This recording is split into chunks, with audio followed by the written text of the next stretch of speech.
F-Zero. What happened to this great game series? We haven't seen one since 2004 on the GameCube F-Zero GX. But the first time I experienced this was F-Zero X on the N64, with its awesome metal track. And I'm here to address why haven't Nintendo made another one yet? They could have made one on the Wii, maybe they're making one for the Wii U, or maybe they're making one for the 3DS and the Wii U. I just want to show people how much of a good game series this really is.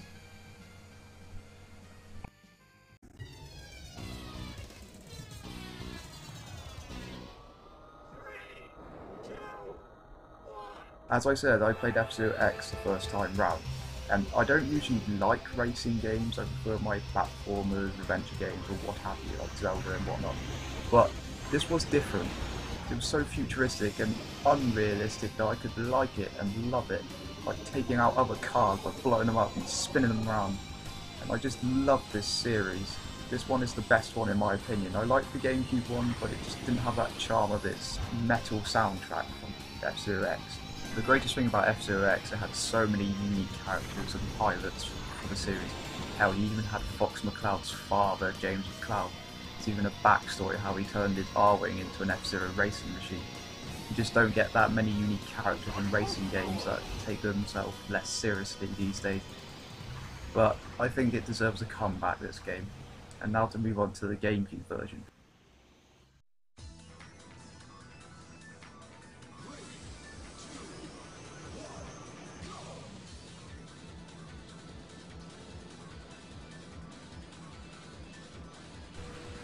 F-Zero GX on the GameCube has to be one of my favourite GameCube games, and it looks beautiful for the time. There weren't that many good looking games in 2004 except for, I don't know, Metal Gear Solid 3.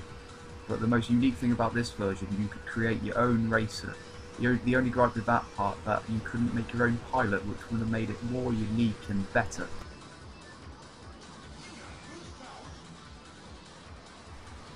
The controls were finely tuned, there was good multiplayer, but the only problem is there was no online multiplayer because the GameCube decided not to have it, which is what I want with the next F-Zero, online multiplayer, like up to like 20 players or something silly like that. I think the series is due for a comeback, but what do you think? Do you think it's had its heyday, or do you think it should come back? And if Nintendo, if you're watching, I think this series is due for a comeback.